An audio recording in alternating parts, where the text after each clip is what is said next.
Hello dear students. पिछले lecture में हम लोग न्यूट्रिशन के बारे में, न्यूट्रिशन इन ह्यूमन बीइंग्स के बारे में डिटेल्स में पढ़े थे। अब हम लाइफ प्रोसेस का दूसरा प्रोसेस रिस्पायरेशन के बारे में पढ़ने जा रहे हैं। तो रिस्पायरेशन के बारे में हम आपको बेसिक बताए थे कि रिस्पायरेशन क्या है। तो उसमें दो एक्शन का मिक्सिंग होता है रिस्पायरेशन में। रिस्पायरेशन में पहला तो क्या है, पहला तो है जो वो है फर्स्ट जो है वो है ब्रीथिंग, ब्रीथिंग है। और दूसरा है obtaining energy from digested food, obtaining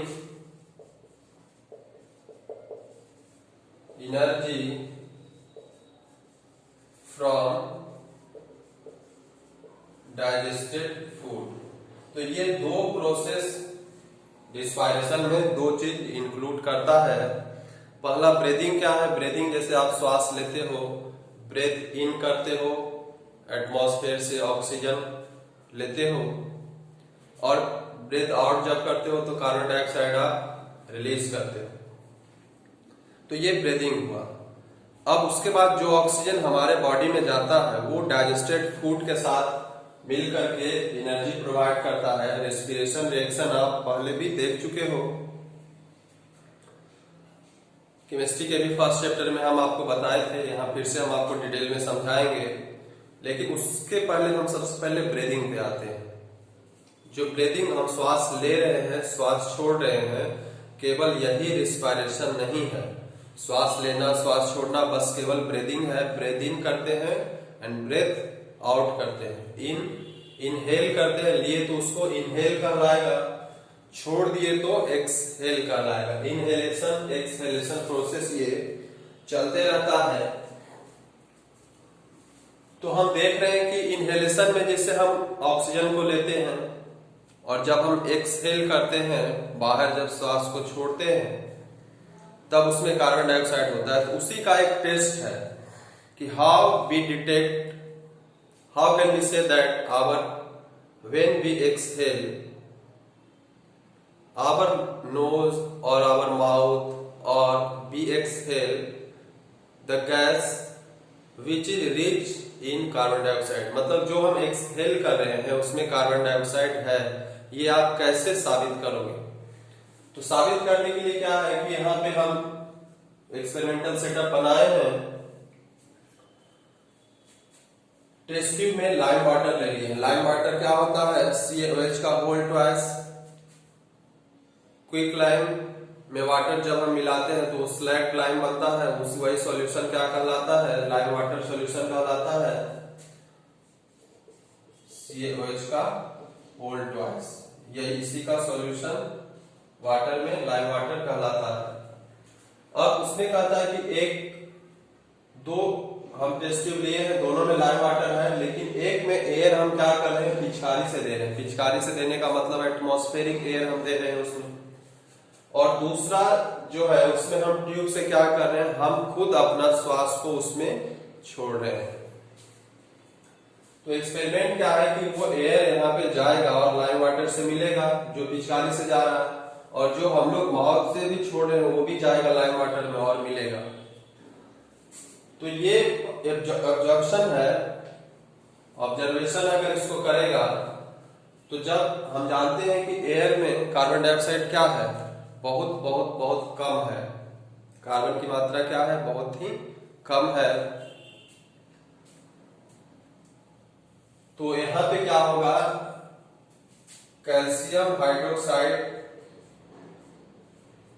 जो होगा कार्बन डाइऑक्साइड के साथ रिएक्शन करता है तो कैल्शियम कार्बोनेट बनाता है, और ये कैसा होगा, तो व्हाइट कलर का होता है।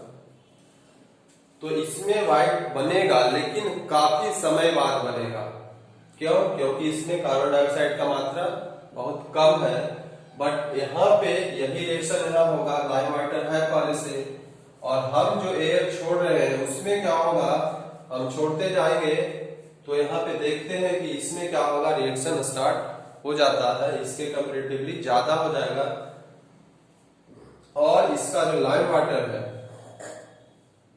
वो कैसा होने लगेगा, लाइम वाटर कैसा होने लगेगा, तो वो मिल्की होने लगेगा। मिल्की मतलब मिल्की व्हाइट। तो ये मिल्की होने लगेगा, इसका मतलब क्या है कि मिल्की सब्सटेंस कब बनता है, यही रिएक्शन होगा तब बनेगा। तो ये तो हम पहले से दे दिए, तो बाकी हम क्या ऐड कर रहे हैं, तो हम ऐड कर रहे हैं कार्बन डाइऑक्साइड, यानी कि हम जो ब्रेथ आउट कर रहे हैं, हम जो एक्सहेल कर रहे हैं वो क्या है, कार्बन डाइऑक्साइड है। तो इससे ये प्रूफ होता है कि जो भी हम एक्सहेल करते हैं उसमें क्या है, कार्बन डाइऑक्साइड यहां से हम छोड़ रहे हैं, और जब इनहेल करते हैं तो ऑक्सीजन हम लेते हैं, क्योंकि ऑक्सीजन की आवश्यकता है। उस रिएक्शन को हम आगे पढ़ते हैं।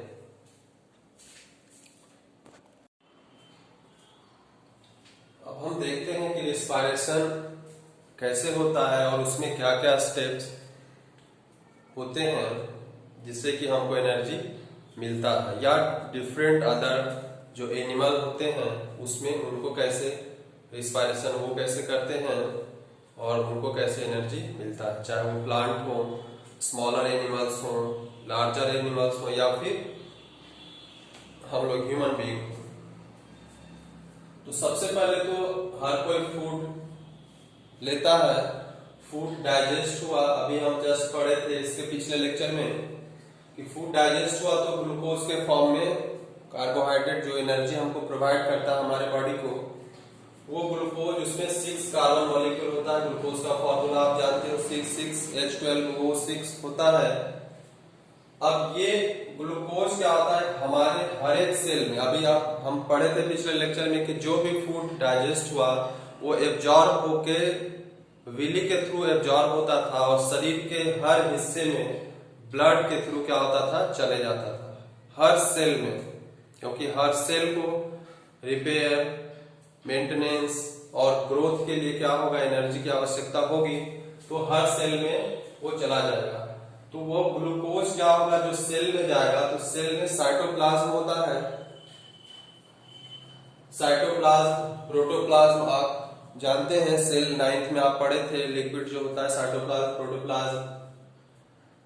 तो साइटोप्लाज्म में क्या होता है, ग्लूकोज पाइरुवेट में टूटता है, यानी कि ये 6 कार्बन मॉलिक्यूल होता है ग्लूकोज और पाइरुवेट 3 कार्बन मॉलिक्यूल होता है, यानी कि एक ग्लूकोज 2 पाइरुवेट में टूट जाएगा।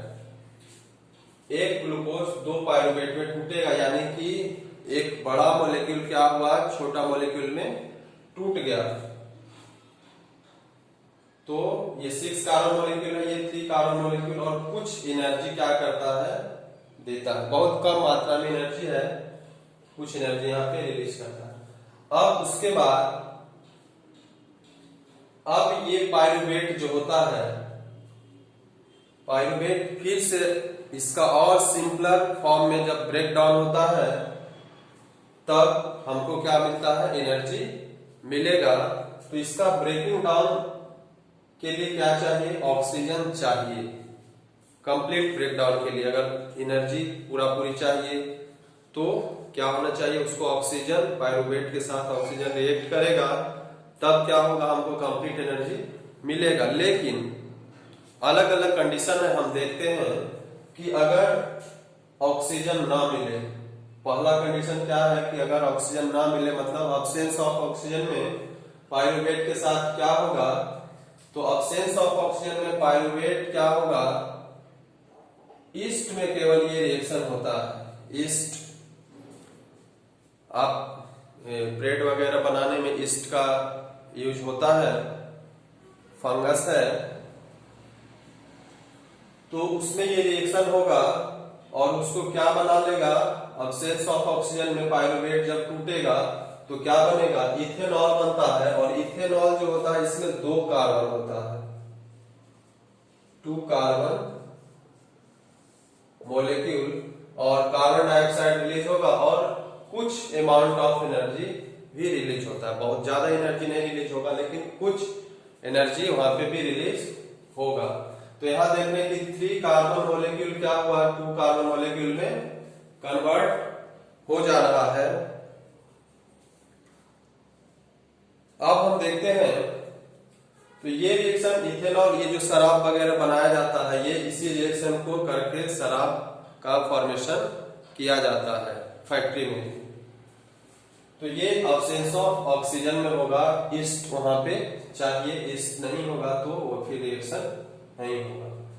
तो पहला तो कंडीशन ये हुआ कि जब एकदम ऑक्सीजन है ही नहीं, तो ये रिस्पायरेशन जो होता है, ये सब टाइप ऑफ रिस्पायरेशन ही है। तो ये जो रिस्पायरेशन होगा, ऑब्सेंस ऑफ ऑक्सीजन हुआ है, तो इसको हम बोलते हैं एनएरोबिक। Anaerobic respiration. रिस्पायरेशन जो होता है वो दो तरह का होता है, एक होगा एरोबिक होता है, दूसरा होता है एनएरोबिक। एक होता है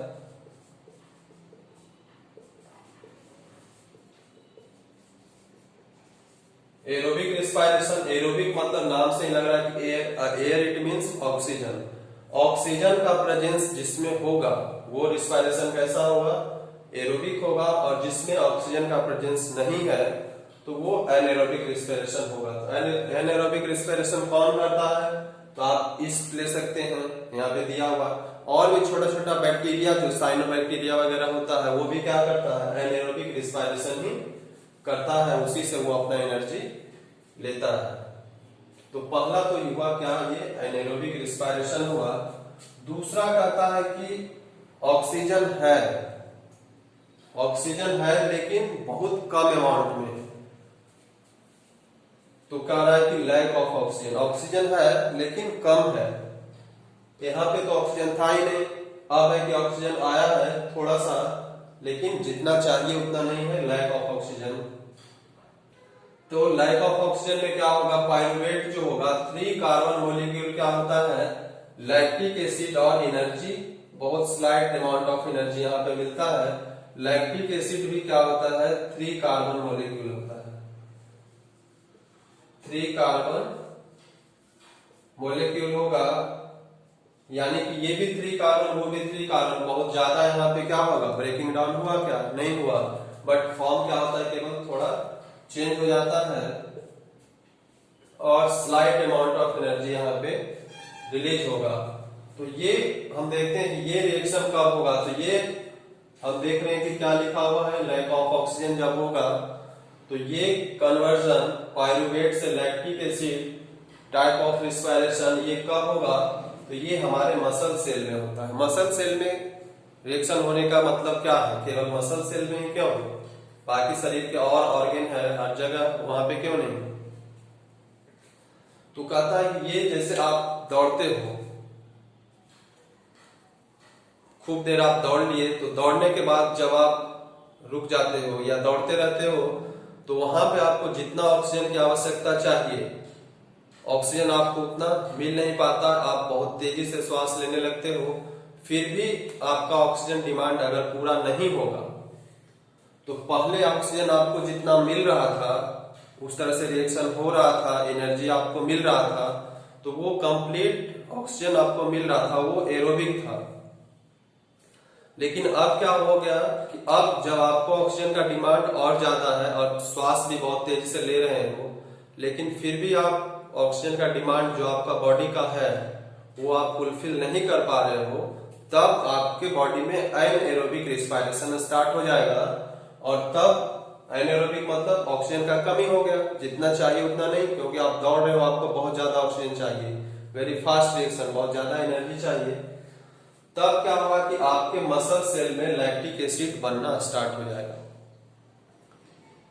आपके मसल सेल में, पैर का मसल्स में क्या होगा, लैक्टिक एसिड बनना स्टार्ट हो जाएगा। और जब आप दौड़ करके रुकोगे तो आप देखोगे कि आपका मसल क्या हो जाता है, हार्ड हो जाता है। तो वो जो मसल हार्ड हुआ है वो क्या हुआ, उस मसल में यही लैक्टिक एसिड जमा हो गया है, जो कि फिर कैसे दूर होता है, तो फिर वो धीरे धीरे अपने खत्म हो जाता है। या फिर आप जॉगिंग करते हो थोड़ा मोड़ा, जैसे दौड़ने के बाद कहता है कि जॉगिंग करो, क्यों, ताकि वो जो लैक्टिक एसिड आपके मसल में बना है वो क्या हो जाए, उसका इफेक्ट कम हो जाए। और नहीं तो ऐसे भी नॉर्मली रहेगा तो वो धीरे धीरे अपने खत्म हो जाएगा। तो ये लैक्टिक एसिड का फॉर्मेशन जो हमारे मसल्स में हो रहा है वो लैक ऑफ ऑक्सीजन की वजह से।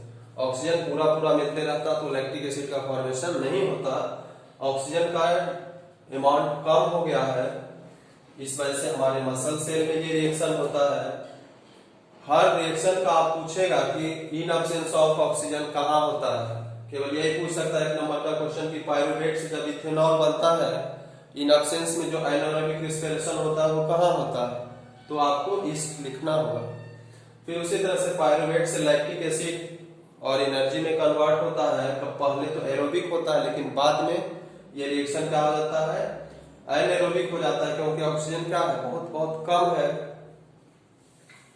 तो ये कहाँ होगा, तो ये आपको लिखना होगा कि मसल सेल में होता है due to lack of oxygen. तो जैसे जिम में जो बॉडी बनाने लोग जाते हैं जिम में, तो जिम में क्या होता है कि जो बॉडी बनाते हैं, जो कुछ भी वेट लिफ्टिंग जो कुछ करते हैं, तो उनके बाइसेप्स जो आ जाते हैं, एक्चुअली बाइसेप्स क्या है, बाइसेप्स यही लैक्टिक एसिड वहां पे जमा हो जाता है। वो डेली करता है तो उसका डेली बना हुआ रहेगा।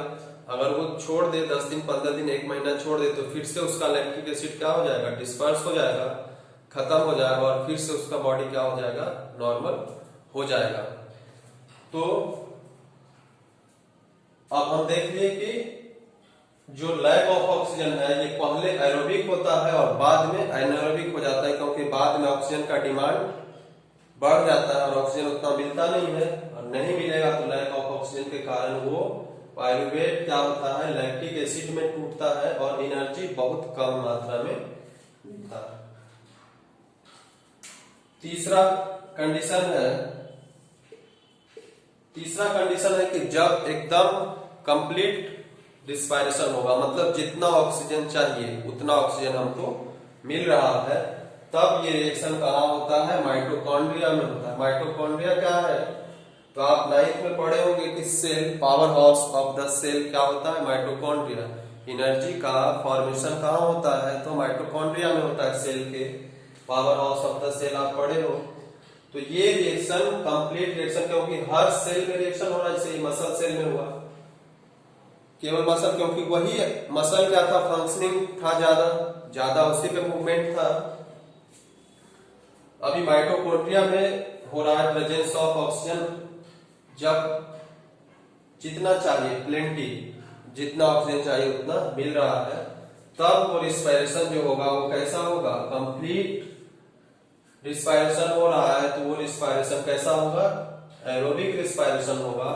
और इस कंडीशन में ये जो 3 कार्बन मॉलिक्यूल है किसमें टूट जाएगा, कार्बन डाइऑक्साइड। और आप जानते हो कि कार्बन डाइऑक्साइड में कितना कार्बन होता है, 1 कार्बन है, यानी कि सबसे सिंपलेस्ट फॉर्म में ये टूट जाएगा कार्बन डाइऑक्साइड में, फिर वाटर में, और यहाँ एनर्जी जो देगा, सबसे ज्यादा एनर्जी रिलीज करेगा इन द फॉर्म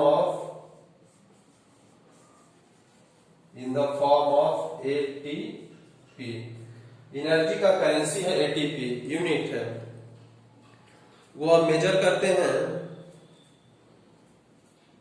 जैसे आप मास को केजी में मेजर करते हो, लेंथ को मीटर में, एनर्जी को जूल में हम लोग नॉर्मल फिजिकल क्वांटिटी को करते हैं, बट हमारे जो बॉडी में एनर्जी का फॉर्मेशन होता है उसको हम जूल कैलोरी ऐसा नहीं करते हैं, उसको हम करते हैं एटीपी के फॉर्म में। एटीपी क्या है, कभी कभी इसका फुल फॉर्म आ जाता है एडीपी और एटीपी, 2 चीज है। तो एडीपी से ही एटीपी बनता है। तो एडीपी का नाम है एडिनो डाइफॉस्फेट और एटीपी का नाम है एडिनो ट्राइफॉस्फेट। तो एनर्जी करेंसी है एटीपी, एटीपी नहीं है, ये है energy currency. Energy unit of energy in our body क्या है, एटीपी है। तो एक मॉलिक्यूल जो ग्लूकोज है वो 32 एटीपी या 38 एटीपी क्या होगा, एनर्जी प्रोवाइड करता है।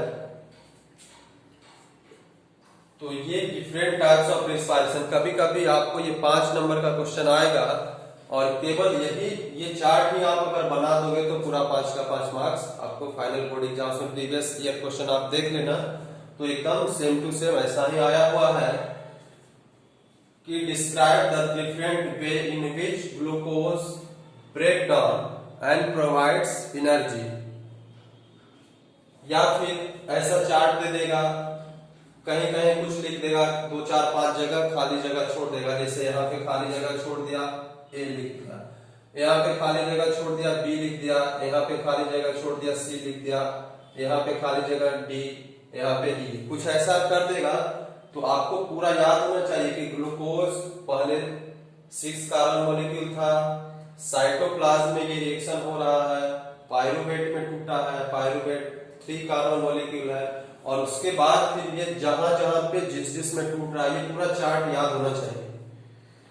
तब इस चार्ट से आपको 5 नंबर का क्वेश्चन आता है। ऐसे अगर पूरा पूरी आएगा तो, नहीं तो 1 2 3 ऐसा तो हमेशा आता ही। खास करके ये एरोबिक एनारोबिक रिस्पायरेशन या किसी एक के बारे में ही करने दे, एक्सप्लेन करने दे देगा कि बताइए जब एनारोबिक रिस्पायरेशन होगा तो क्या होगा। तो ग्लूकोज पहले पायरुवेट में टूटेगा, फिर पायरुवेट अब्सेंस ऑफ ऑक्सीजन में ये होगा। अगर बोलते कि लैक ऑफ ऑक्सीजन में क्या होगा, तो यहां से यहां तक चलेगा। कहेगा कि जब एक्सेस अमाउंट ऑफ ऑक्सीजन है तो यहां से क्या होगा, ऐसा रिएक्शन चलेगा। तो ये डिफरेंट टाइप्स है, ये हम क्या करते हैं, इसको पढ़ते हैं और इसको आप याद करोगे लाइन बाय लाइन। अब हम देखते हैं रिस्पायरेशन इन प्लांट। ये कोई टॉपिक नहीं, इससे क्वेश्चन नहीं आएगा, लेकिन आपको थोड़ा जानने के लिए है कि प्लांट में भी रिस्पायरेशन होता है। प्लांट को भी ऑक्सीजन चाहिए। जैसे आप ये पढ़े हो, फोटोसिंथेसिस रिएक्शन पढ़े थे, तो ये पढ़े थे कि CO2 प्लस H2O ये क्या करता है, ग्लूकोज बनाएगा, ऑक्सीजन बनाएगा। यहाँ पे सनलाइट इसको चाहिए था, क्लोरोफिल इसके पास होता था, तो ये प्लांट में होता था। फोटोसिंथेसिस रिएक्शन पढ़े हो कि उसको कार्बन डाइऑक्साइड चाहिए, लेकिन क्या उसको ऑक्सीजन भी चाहिए, क्योंकि रिस्पायरेशन तो ऑक्सीजन के प्रेजेंस में ही होगा, कार्बन डाइऑक्साइड रिस्पिरेशन नहीं होता है। तो हाँ, इसको रिस्पायरेशन भी प्लांट करता है। ये जो रिएक्शन होगा, फोटोसिंथेसिस जो रिएक्शन है, ये ओनली डे टाइम में होगा, केवल दिन में क्या होगा, ये रिएक्शन होता है। रात में क्या होगा, रात में चूंकि सनलाइट किसको चाहिए, रात में सनलाइट है नहीं, तो सनलाइट जब नहीं है तब रात में क्या करता है, ये जो एक्सेस कार्बन डाइऑक्साइड अगर वहां पे बचा हुआ है तो वो रात में क्या करता है, रात में रिस्पिरेशन करेगा। रिस्पिरेशन करेगा यानी कि उसको ऑक्सीजन चाहिए, ऑक्सीजन लेगा और वो भी कार्बन डाइऑक्साइड रिलीज करता है। जिससे जनरल रिस्पिरेशन होता है तो ऑक्सीजन लेता है, कार्बन डाइऑक्साइड रिलीज करता है। तो रात के समय में प्लांट भी यही काम करता है। इसीलिए बोला जाता है कि रात में आप प्लांट के नीचे नहीं सोइए। क्यों? क्योंकि प्लांट भी ज्यादा से ज्यादा कार्बन डाइऑक्साइड ही रिलीज करेगा, तो आपको ऑक्सीजन चाहिए, आपको ज्यादा से ज्यादा कार्बन डाइऑक्साइड, तो क्या होगा, आपको नुकसान उससे हो सकता है। तो ये प्लांट भी क्या करता है, रिस्पिरेशन करता है, ऑक्सीजन लेगा और रात में कार्बन डाइऑक्साइड छोड़ता है। कभी कभी कुछ कार्बन डाइऑक्साइड उसके पास रह जाता है, वही कार्बन डाइऑक्साइड फिर से जब सुबह होगा तो फिर जब सनलाइट पड़ेगा तो वही कार्बन डाइऑक्साइड कुछ एटमॉस्फेयर से लेता है और कुछ को जो उसके पास स्टोर्ड है, रह गया, उसको वो फोटोसिंथेसिस में यूज करता है। तो ये रिस्पिरेशन इन प्लांट हुआ। अब इसके अलावा और भी सारे ऑर्गेनिज्म है अदर देन ह्यूमन बीइंग, सब लोग रिस्पिरेशन करते हैं क्योंकि सबको एनर्जी चाहिए, एनर्जी रिस्पिरेशन से ही मिलेगा, ऑक्सीजन सबको चाहिए। तो जैसे एक्वेटिक एनिमल है,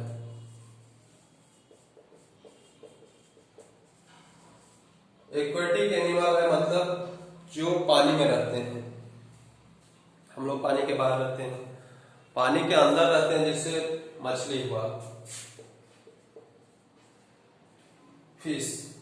तो फिश को भी ऑक्सीजन चाहिए, तो वो ऑक्सीजन कैसे लेगा, तो ऐसा नहीं है कि पानी से बाहर आएगा, ऑक्सीजन लेगा, फिर पानी में चला जाएगा, तो ऐसा नहीं है। वो क्या करता है, वो डिजॉल्व वाटर से ही, वाटर में ही फिश क्या करेगा, it gets their oxygen from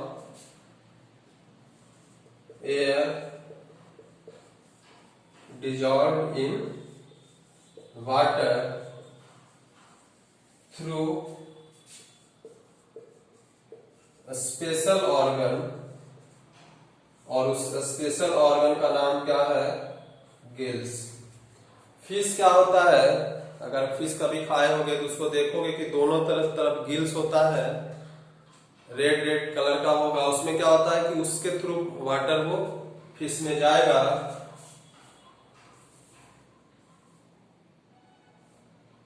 fish यहाँ पे दोनों साइड गिल्स होता है ये इसका। तो जब वाटर यहाँ से जाएगा तो वो क्या करेगा, वो गिल्स क्या करता है, उसमें जो भी ऑक्सीजन डिजॉल्व्ड है वाटर में, उसको क्या करेगा, उसको एक्सट्रैक्ट कर लेगा और बाकी पानी को बाहर पीछे छोड़ देता है। तो ये फिश क्या करेगा, अपना ऑक्सीजन डिमांड इस तरह से पूरा करता है। उसी तरह से जो भी बहुत सारे एक्वेटिक एनिमल है, सब क्या करेंगे, सबका अपना अपना स्पेशलाइज्ड ऑर्गन है, और वो उस तरह से क्या करेगा, अपना ऑक्सीजन डिमांड को पूरा करता है और एनर्जी लेता है। ये तो एक्वेटिक एनिमल के बारे में हुआ। अब कहता है कि जो टेरेस्ट्रियल एनिमल है,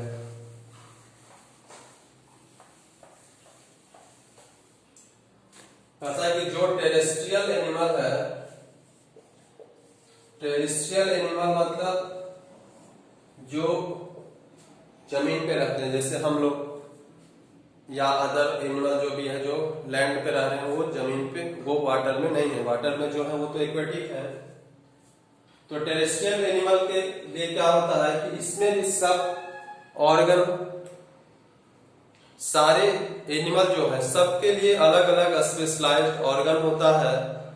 जैसे हम लोग में नोज है, उसी तरह से अलग अलग ऑर्गेनिज्म जो है, छोटा से छोटा बैक्टीरिया से लेकर के बड़ा से बड़ा ऑर्गेनिज्म है जो कि लैंड पे रहता है, तो सबके लिए स्पेशल सिस्टम है।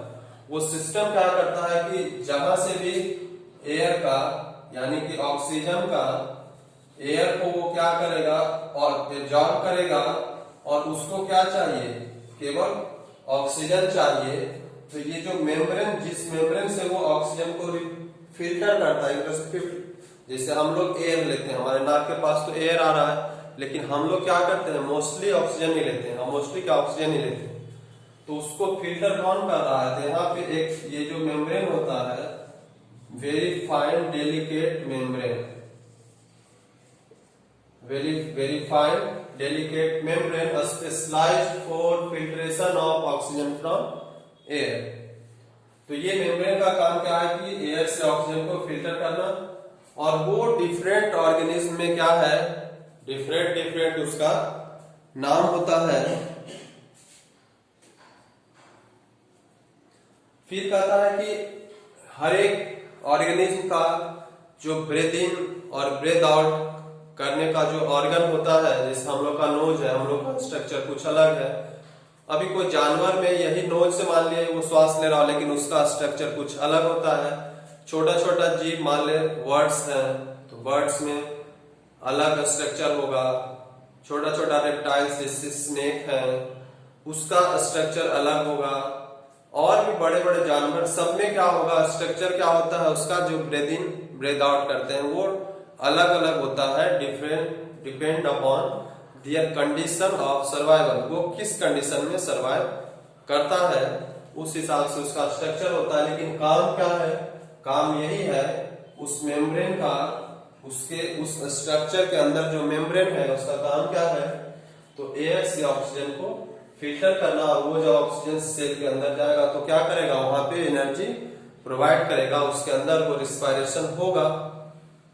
चाहे अगर वो उसको ज्यादा मेहनत करना पड़ रहा हो तो लैक्टिक एसिड का फॉर्मेशन होगा, एनारोबिक, पहले एरोबिक होगा बाद में एनारोबिक, या फिर नॉर्मल कंडीशन है तो कंप्लीट एरोबिक रिस्पिरेशन होगा, ज्यादा एनर्जी उसको मिलेगा। तो ये डिफरेंट टाइप्स ऑफ कंडीशन है और different types of condition of respiration है डिफरेंट टाइप्स ऑफ ऑर्गेनिज्म के लिए कि जो एक्वेटिक है उसमें क्या प्रॉब्लम होगा, उसको कैसे ऑक्सीजन चाहिए भाई, ऑक्सीजन कैसे मिलेगा, जो लैंड मास पे ऑर्गेनिज्म है उसको ऑक्सीजन कैसे मिलेगा, और उसके बाद लैंड मास पे बहुत सारे एनिमल है उसके बारे में हमको विशेष नहीं पढ़ना है, हमको ह्यूमन बीइंग के बारे में पढ़ना है यहाँ पे। तो नेक्स्ट वीडियो लेक्चर में हम लोग रिस्पायरेशन इन ह्यूमन बीइंग पढ़ेंगे, उसका स्ट्रक्चर, हमारे उसके लिए क्या क्या ऑर्गन है, जैसे हम लोग न्यूट्रिशन में कंप्लीट पढ़े फिगर से, वैसा ही इसमें हम डिटेल स्टडी करेंगे नेक्स्ट वीडियो लेक्चर में। तब तक आप इसको पढ़ें और वो जो चार्ट था ग्लूकोज से पायरुवेट वो कंप्लीट आपके मुंह पे याद होना चाहिए, एकदम याद होना चाहिए समझ के साथ कि कहाँ पे कौन रिएक्शन हो रहा है, किस लोकेशन में हो रहा है, ऑक्सीजन ज्यादा है कम है नहीं है, क्या क्या उसका प्रोडक्ट बन रहा है, एनर्जी कितना दे रहा है, कम दे रहा है ज्यादा दे रहा है। तो फर्स्ट तो सबसे ऊपर जब ऑक्सीजन नहीं है तो सबसे कम देता था, ऑक्सीजन थोड़ा सा है तो उससे थोड़ा सा ज्यादा देगा, और जब ऑक्सीजन सबसे ज्यादा है तो सबसे ज्यादा ऑक्सीजन है तो सबसे ज्यादा एनर्जी भी देगा। तो ये इसका समरी था, आप इसको पढ़िए, फिर हम नेक्स्ट वीडियो लेक्चर में मिलते हैं respiration in human being. Thank you.